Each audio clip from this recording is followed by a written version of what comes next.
Welcome to the show, Sandra. Thank you. It is a pleasure to be here. And today we're going to talk on something quite important for the audience, which is, health. A lot of the audience, myself included, are quite sedentary, not necessarily because, we just like to sit on the couch and eat potato chips, but, we may work in IT, we work desk jobs. So by definition, we spend a lot of time sedentary, sitting down, maybe with bad postures. So I think today we're really going to get a lot of good insights from you to improve our health. I hope so. Yes. That's the plan. And so starting off with what's tradition by now, can you share with us your origin story for getting involved with health and longevity? Yeah, so absolutely. So once upon a time, I was a cell biologist. When I was in college and then graduate school, I was actually a tropical ecologist, and I used to tromp through jungles, and it was really fun. But I spent all of this time sort of understanding physiologic pressures on cells in plants and how they responded and so on and so forth. And it was incredibly interesting. However, at some point, my dad pointed out that cells don't pay bills and maybe I should take care of people. So I went to med school. I sort of have this potpourri background of I did a year of general surgery, I did a year of neurosurgery, ended up in anesthesia, and I became a pediatric anesthesiologist graduating from Hopkins. So I've got this sort of bizarro background of a little bit of this and a little bit of that. And so I was an anesthesiologist, still am actually, for 25 years. And the cool thing about anesthesia is you understand human physiology, and then you understand how medications and molecules affect human physiology, right? And then when I was in my mid 40s, I was hanging from a cliff because I am a rock climber. And it dawned on me that unless I figured out like how to stop aging, life could get kind of drastically miserable. And I didn't want to do that. So I sat down with all of my spare time, and I read a bazillion cell-based research articles and sort of try to untangle the reasons that we age, and created piles. And I created this whole theory of why we age, and then sort of tried to create a system of what to do about it. And that's where we are now. And so in your research, what was the answer for why we age? That is the most loaded question ever. And so I truly believe that you age because your cells age. We are all made up of cell and cell products, and inevitably someone says, well, what about the soul? And the answer is, I don't know if your soul ages. I don't even know if you have a soul. And if it is, I don't know where it is, because we've never actually been able to find it. But so if you just think about yourself as cells and cell products, you age because your cells age. And I think your cells age in 7 categories that I call the 7 tenets of aging. And this is stuff, it gets a little science heavy, but like tenet 1, for example, is what goes wrong in your DNA. And telomeres get shorter, which your cells multiply. You get epigenetic modification, which is how your cells process the DNA, essentially.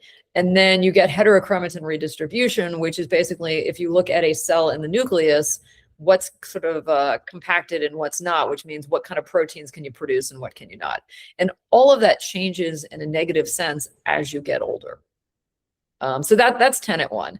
And then I'm not going to bore you with all of the details, but as you go through it, tenet 2 is mitochondria. That's basically your energy production. It fails for 7 reasons. You have pathways, you have quality control. Here's an example here. Every day, every cell, you have 10 to the 5th DNA errors. That's a lot. 10 to the 5th. And if you don't fix them, right, that cell will either die, it's called apoptosis, become cancerous, or become senescent, and become increasingly inflammatory. Right. Anyway, so if you follow this thing through, there are 7 basic tenets of aging, and everything falls into these categories. And the idea is, if you know this ahead of time, you can tailor your existence to sort of make those way better. That's the plan. It is one of those moments where, people are listening to this and think, oh, I'm not even going to the doctor that often. How can I start to be on top of my physiology and what's going on inside my body?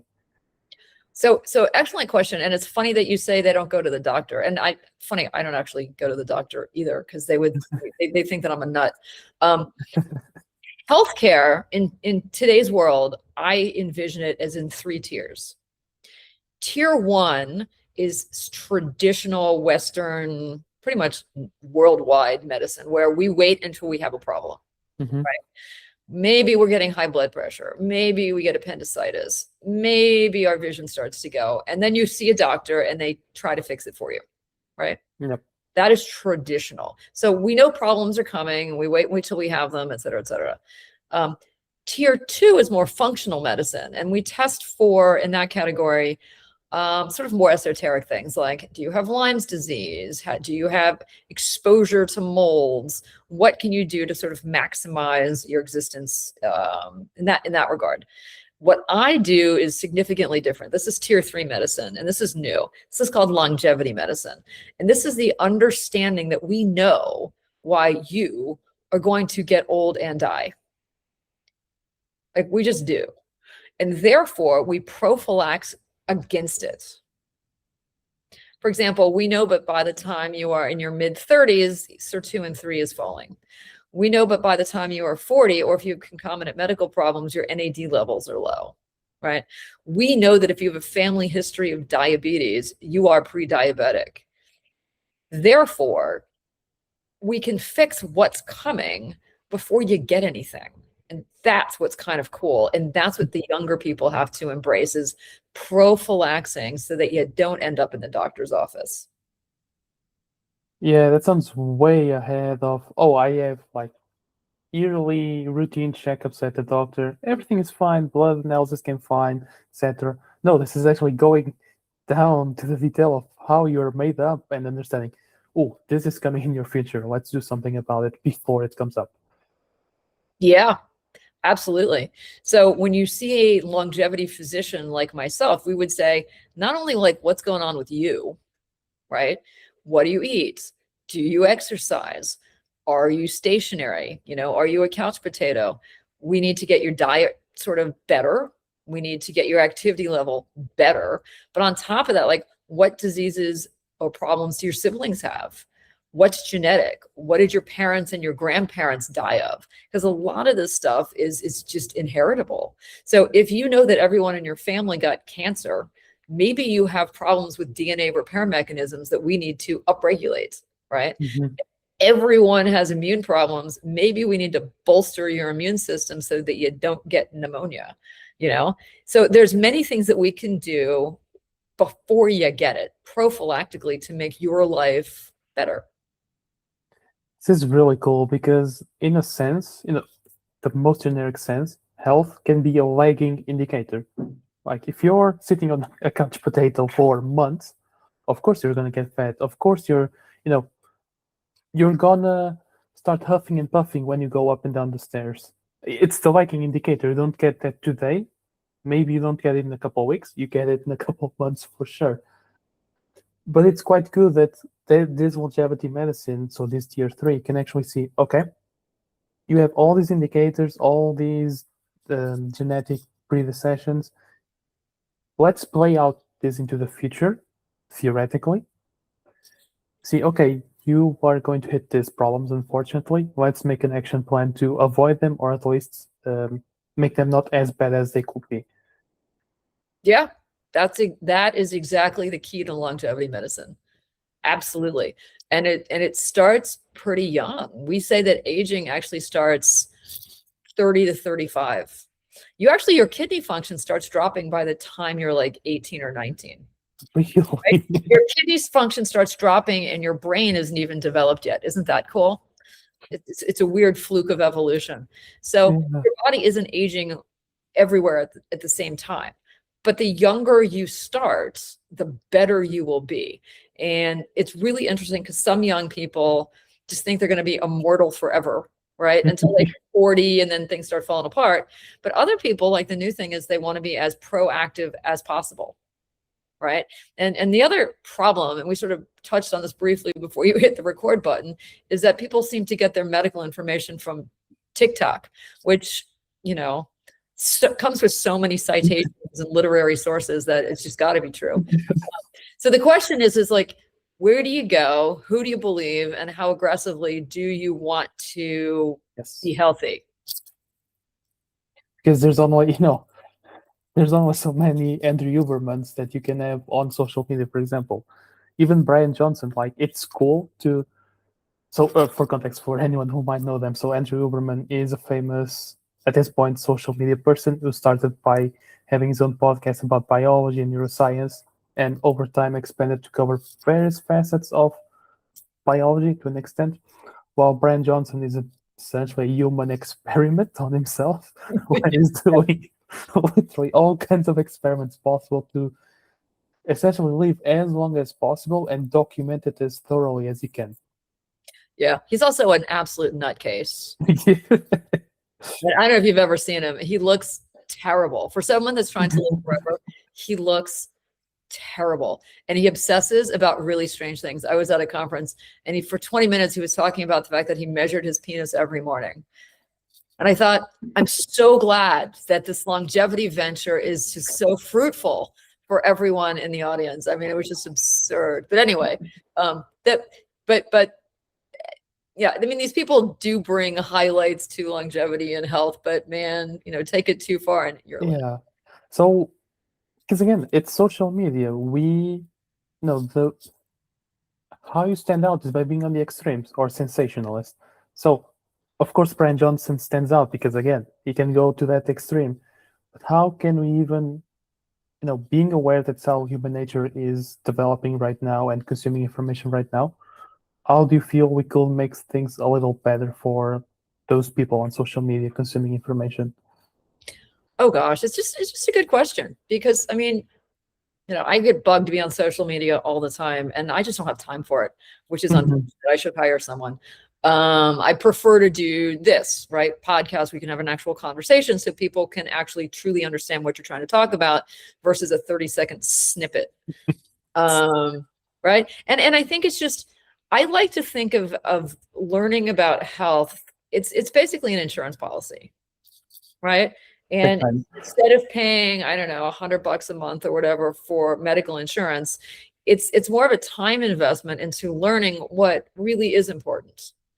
And what's important changes as you get older, right? When you are in your 20s and early 30s, it is about prevention, about not bathing, naked in the sun for hours and burning your skin and increasing your melanoma rate and, that sort of thing, destroying your DNA and, all the horrible things that come with that. And it's not about, like this vaping business is just absolutely horrific. The number of toxins people are putting into themselves, it's ungodly. It's destroying lung tissue. These people will be, they'll be pulmonary cripples and have COPD by the time they're 50. So it's a problem, right? Massive alcohol consumption, it's a problem. And actually this generation isn't drinking as much, but they're doing other chemicals, right? You walk down the street without smelling pot. And theoretically, it's not terrible for you, but it's still carcinogenic and it's still destroying your lung tissue and it's causing brain issues. So if people choose to do that, that's fine, but people need to be educated that there are bad things to avoid and then good things you can do. Yeah. So for example, free radicals start very early. Every time your skin burns, it's free radical damage. And there's actually things that you can take orally that block that. What's free radical, by the way? So a free radical. So what happens in your body is electrons and protons, so the negatives, get moved around in the electron transport chain in your mitochondria. And this is how we create energy. And these free electrons tend to stick to oxygen. And oxygen, it's called radicalized when it does that. And it's extremely toxic. And it destroys proteins and it's like little tiny bombs, destroys DNA, rips up tissues. And so oxidative damage is extraordinarily important, which is why when you go to the grocery store, you'll see everything's labeled as an antioxidant. And the problem is that there's so little in these containers that is pointless. It's just good advertising. So if you want to take, free radical scavengers and antioxidants, you kind of have to go with something more concentrated or a pill form or something of that nature. But there are some fantastic antioxidants out there. My kids have been on something called astaxanthin for years because we live in Miami, and my kids are super pale like I am. And so this one molecule sort of infiltrates your body and it prevents sun damage, as well as helping your vision. And as you get older, it blocks HDL and LDL oxidative risk. Does a whole lot of really good things. So I would say that in terms of being young, avoiding bad garbage, and then being prophylactic in terms of helping yourself either biochemically or through exercise and diet, it's extraordinarily important. I'd like to go in the other direction then in terms of precisely the bad behaviors in garbage, which is Uber Eats is super handy. Fast food is one tap away.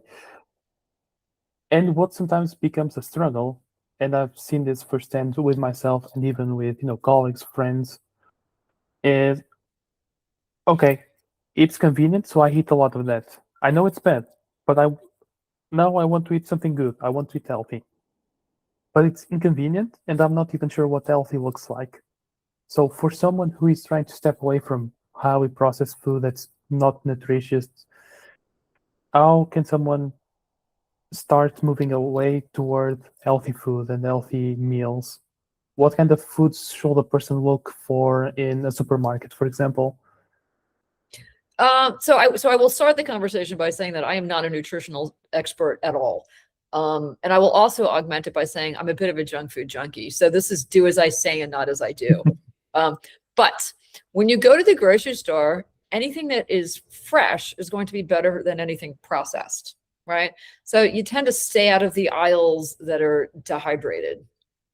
Canned tuna, for example, is not going to be as good as real tuna from the grocery store, right?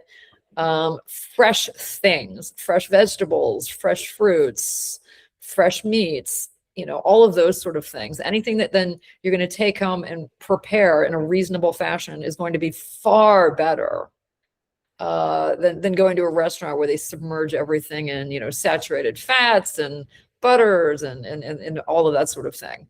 But people don't have to go nuts. And I think this is another one of the key points. Like, you don't have to be Brian Johnson, right? I mean, again, he's a lunatic and he consumes the blood of his children.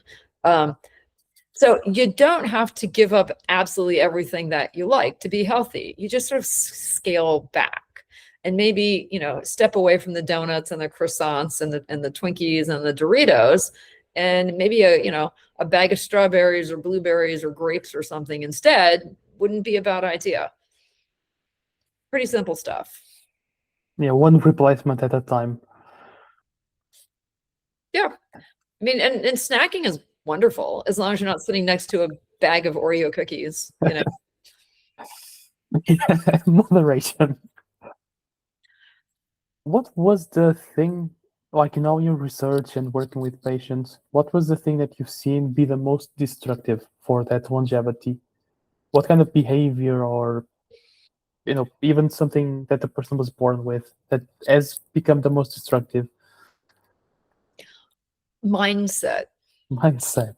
Yeah, mindset. Because I have people in my office that are in their 30s and they're like, oh, everyone's died in their 50s in their family, and they're just going to live it up and die. Like, they just don't see the future, right? I have 80-year-olds who are like, oh my gosh. So I have to tell you, I have this couple, and they're like the best people I've ever met. And they're from Toronto. And 4 times a year, they fly to Miami, they come to my office, I give them exosomes, and we go over their longevity protocol. And they must be in their almost 80, like late 70s. And they are serious, crazy people. They party hard. They go on these quackadoodle cruises. I'm always yelling at them to wear sunscreen, but they fly down, they see me, I take care of them. And then they they party it up for a week in the Bahamas or whatever. And then they go back to Toronto, and they do this all the time. And they are like the happiest, most active people I have ever met. So it's mindset. They are thrilled to be alive, and they just do everything that they want to do. versus people that don't have that mindset. So I really think that it's crucial that people go, yeah, I am going to be 100, 120. I do need to invest in myself because you only get one thing, right? You get one heart, you get one brain. Hmm. So you get a couple kidneys. But like you don't get that many doubles and then you don't get a whole lot of do-overs. So it's mindset and appreciation of investing in your own future. Does that, to an extent, become a sort of placebo effect? Because you have so many things to look forward to, your body's forced to generate the energy for it. You know what? It may be. They say that placebo is like 30% success rate, right? You have to beat 30% to beat placebo.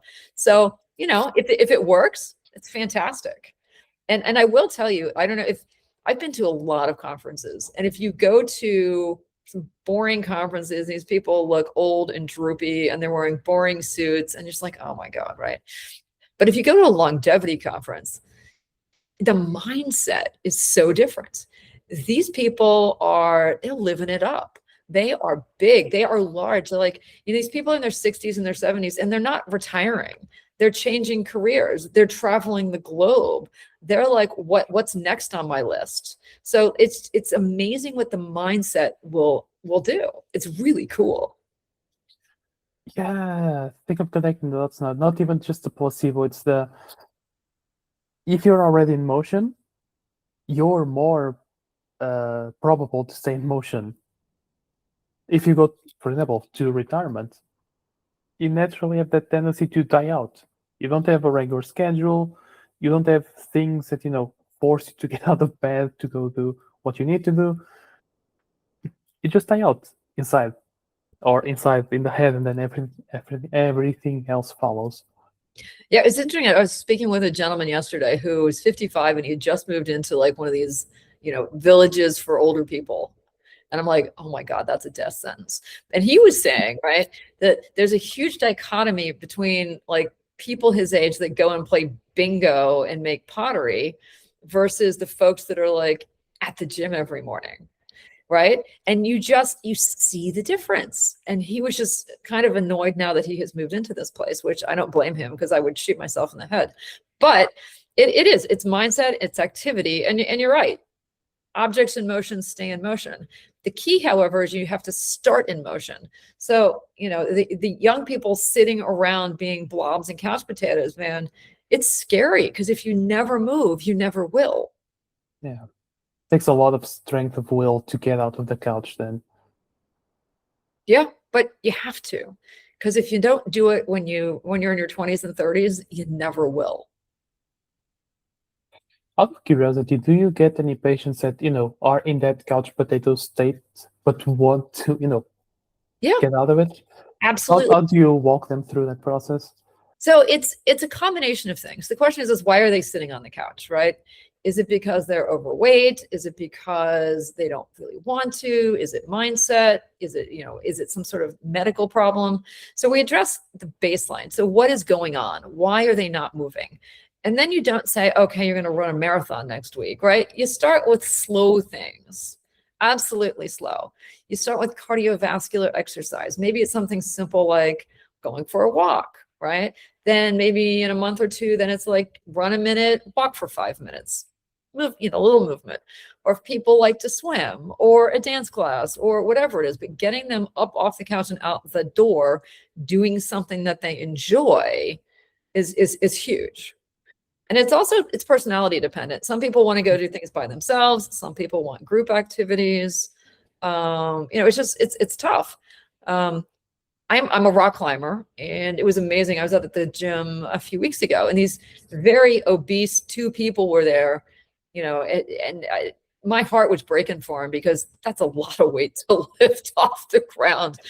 But, kudos for being there, and Yes. kudos for trying, man, because, lifting 300 pounds off the ground with it, they're going to get very muscular very quickly. So I was very impressed. Yeah, that strength of will does wonders. Do you actually, again, out of curiosity, into those plans of, okay, let's get back on track and then work on improving things, Do you consciously think about the dopamine systems? Uh, I don't. I don't, because it's not really related to aging, right? I mean, I Mm. know everyone's obsessed with like immediate dopamine, like people stare at their phones and while they scroll and immediate gratification and all of that sort of thing. That in my world, I mean, it's true, right? And it's brain development, but it's not really aging per se, right? On Right. the other hand, if that is why someone is sitting on the couch instead of moving, then you have to change the way their brain processes, Mm. right? I mean, so my favorite thing is I went for a walk yesterday because it was really nice out, right? And the birds are chirping and whatever. And I make a point of like, I have my phone, but it's in my pocket. I want to hear the birds. I want to look around, right? And there was a, you know, some 20 some year olds walking, but like they had their phones in front of them. And I thought, I think you're missing the point. Like, you need to separate from that and sort of understand that, you know, brain input comes from many things. And that is just a terrible brain waste, terrible brain waste. Yeah, the dependency you create of, oh, a moment of distraction. Let me pull out my phone. It's just a terrible trigger to instill in your brain. And I think the other thing that happens, because I come from the generation, we didn't have phones for a while. I mean, now we do, and we all stare at them. But in the old days, when you didn't have something to pull out of your pocket, it forced you to interact with your environment more. Yeah, And you noticed things. And I think that people were more perceptive of the environment around them. And now people just aren't. Although I believe that there is sort of this wave of nostalgia for vintage, because I called my daughter, who's 22, the other day, and she purchased a phone that had a cord, right? And it was really funny because she had her cell phone hooked up so that I could see her on the phone with me with the phone. And I thought, kind of crazy, but kind of cool at the same time, right? Like modern vintage. I yeah, it the was world school, I think. Yeah, it was really funny, and it was like an old fashioned looking phone. I, I actually it was really funny. I kept going, "You're on the phone. I'll talk to you later." She's like, "Mom, I'm talking to you." It was very fun. It was very strange. Anyway, I was, like, as a sort of benchmark, let's say, how can someone in their 30s or 40s do a quick check on themselves of, okay, I'm good, I'm on track, health is looking okay, to understand that to understand if they are on track to, have some decent longevity, at least get to their 60s, 70s, and have some energy, be okay instead of being bedridden or likely to be bedridden. What kind of indicators or behaviors should people look out for at those ages? good question. But I think it's really funny because you said 60s and 70s. Like, you'd better make it to your 60s and 70s. In hell, I'm almost 60. And I plan on being 120. So I think you're shooting a little low with that number. Yeah, very conservative. Very conservative. So what people want to do is look at their bodies, number one, right? And looking at a BMI isn't fair because people that are very muscular tend to have elevated BMIs, right? So you really want to look at your body and say, okay, well, how much fat do I have versus muscle? And if you're old or if you have money and you want to scan, that's great. But honestly, you can just look in the mirror and tell. Am I flabby? Am I reasonable? Am I not? The fatter you are, the harder it's going to be, because fat releases cytokinins that are inflammatory and it precipitates disease. So I know we're supposed to be in this era of accept people that are fat, and that's fine from a social perspective, but from a health perspective, it's terrible. It's a It's big no-no. terrible for you. It's hard on your heart. It's hard on everything. I mean, that is a serious problem. So number one is definitely get your body to the point that, I mean, you don't have to be like this like slim, 0% fat bodybuilder for any means, because even that's hard. Being a huge muscular bodybuilder is actually hard on your heart because you've got to get blood to all of that muscle. So having a reasonable shape is the place to start. And then the question is, how do you get that? Look at your diet. Are you eating pizza from Papa John's at 11 o'clock every night? Well, maybe that's not a great idea, right? And people can get away with that in their 20s, but it catches up with you incredibly quickly. So check the diet. How many times am I eating like decent foods every week, or, whatever it is? Am I addicted to coffee? Am I addicted to my little vapey thing? Blah, blah, blah, blah, blah. So getting your life in order is key, right? And then you need to make sure you get some cardiovascular exercise. You've got to be able to at least do several sets of stairs without problem. It is absurd that people can't run down the street anymore. So cardiovascular exercise is huge. As people get older, I tell them that they have to deal with their muscles as well, because the last thing you want to do is to be, 70s and 80s and be incredibly frail and have sarcopenia, meaning like no muscle mass. And we also then worry about bone density. But when you're younger, bone and muscle is okay. You just want to not be fat, and you need cardiovascular stuff, right? The other thing you can do is look around at your peers, right? And watching people on TikTok isn't fair, because they're self-selected out to be perfect. Yeah. And maybe if all of your friends sit around on the couch, that's not a good idea either. But if you look at random humans that are roughly your age and you think, I'm doing pretty well, that's fine. If you're looking at them going, wow, I've got some work to do on myself, then maybe you should, right? And there should be no self-shaming or self-whatever. It's all about self-preservation. It's just investment in yourself. Yeah, I quite like that you brought up the topic of peers, because it's exactly what you're saying. We're glued to the phone, to the computer, etc. We're looking at people self-selected. We're looking at people that, the social media themselves will push out those people because they get attention, they get eyeballs. So you will start to inherit this idea of, oh, I need to look exactly like that, super low body fat, jacked. That's what I need to look like. But actually, it's like you said, look at peers or a random selection of potential peers to see where you actually should be at. Yeah, because and it's so frustrating. Modern culture, we women are supposed to look like Barbie dolls or whatever it is, and it's physiologically impossible. There are, of course, unbelievably attractive people out there, and there are people out there with zero body fat and this and that and the other, but that's just not truly. That's actually not health either. Like you need to be healthy. So a modicum of fat, muscle, bone, exercise, eating reasonably well. And once you've sort of established all of that, then the question is, what else can I do? Right. And then you sort of jump into the world of supplements.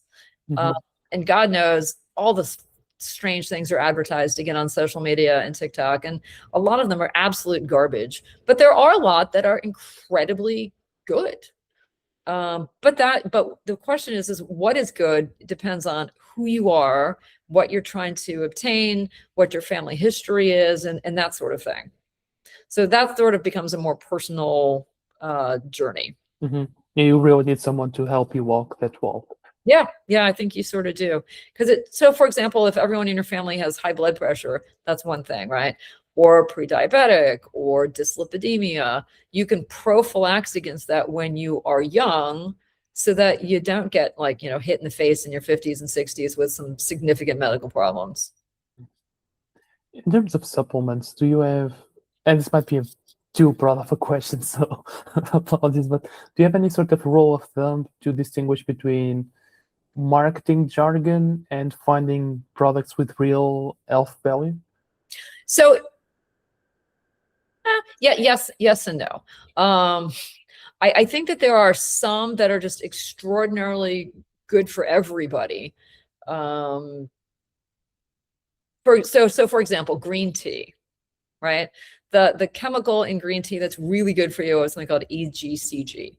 It's an epigenetic modifier. It's just extraordinarily positive. If you take it in large quantities, it helps you lose weight. So there was a green tea diet at one point. Everyone was drinking far too much green tea and peeing out the wasabi. But so green tea, you can't go wrong. Doesn't matter how old you are. It's just incredibly good for you. Do you have to buy the most expensive brand? Absolutely not. Right? A cup of green tea is about 40 milligrams. A capsule usually is about 400 milligrams. So simple thing to do if you just want to pop some green tea capsules, that is extremely beneficial, right? Another one is called sulforaphane, and it is the ingredient in broccoli that's incredibly good for you. And it was actually the first over-the-counter agent demonstrated by Johns Hopkins many years ago to actually increase health and decrease the risk of cancer. Oh, really? So you can either eat like 4 gallons of broccoli, or you can pop a pill of sulforaphane. It's super cheap, and so that is extremely beneficial, right? Astaxanthin that I mentioned, extremely beneficial unless you have gout. So there's a bunch that are just really, really, really good for you. And the problem is right now on TikTok and such, and I keep quoting TikTok because I kept hearing about it all the time. You know, everyone's like creatine and collagen and all of those things. And the answer is they can be beneficial depending on who you are and what you're trying to do. Right? Yeah, always subjective to your body composition, your family, etc. Yep. Yeah. How do you just, your personal opinion on this one? How do you feel that specific compounds or specific types of supplements get so much fame? Like, for example, creatine. Do you see any substance behind the hype? So I think it's pretty good depending on what you're trying to achieve. It's called marketing. That's all it is, marketing. I mean, I honestly think if anyone should be on anything, it's astaxanthin.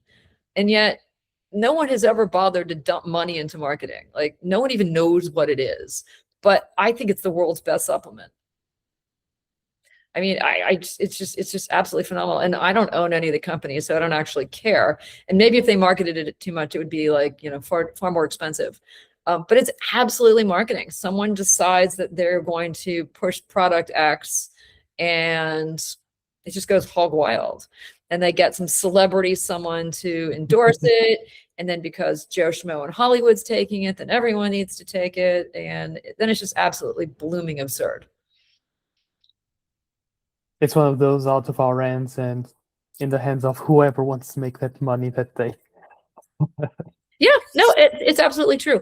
So which led me to do, so I have this thing called the rating system. And I wanted people to be able to make educated decisions about what to take for themselves based on cellular mechanisms.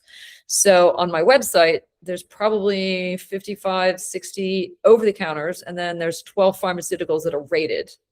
And they tell you how efficacious they are in each of the 7 tenets of aging. So you'll see, Agent X with like a 7-digit rating number. And the idea is in every tenet, there's a 0 to 3 number. And this gets a little bit complicated, but so if you took an Agent X and you looked at DNA, which is tenet 1, if it did absolutely nothing, it gets a 0. If there's evidence in cultures, test tubes, etc., it gets a 1. If there's evidence in non-human mammals, like dogs, monkeys, rodents, it gets a 2. And if there's true evidence in humans, it gets a 3. Right? So if you follow that out, so you'll see something that'll be like 3, 2, 1, 0, 3, 1, 4, whatever. Point being is that when you go to see a supplement and you want to know what it really does, this numbering system will tell you. So people can make an educated decision versus just buying something from hearsay. That's the point of it. That's fantastic to have, something that's easy to consume, because ultimately you're just getting a number and a convenient list of supplements or substances to consume. At the same time, it's science-backed.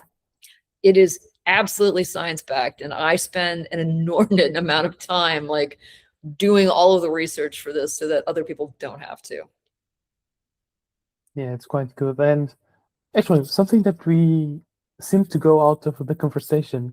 So we talked about TikTok and social media. How do you feel about people who self-diagnose and self-medicate through LLMs like ChatGPT? That's it's a good question. I'm not a huge fan of AI. I grew up in the era of Skynet and the Terminator and war games. So honestly, it scares me to pieces. That being said, in general, it appears that it can be somewhat accurate. somewhat, not entirely. So when people decide to self-diagnose, I don't know what the percentage of appropriateness or correctness would be. I really have no idea. And it probably depends on the type of AI that someone's using. Mm-hmm. Physicians generally, I think, are kind of smarter. But, who's to say? The issue is going to be, so for example, excuse me, if you have a headache, simple example. Mm-hmm. If you have a headache and you can't seem to get rid of it, you're under a bunch of stress, and you just Google like, God, I have a headache, right?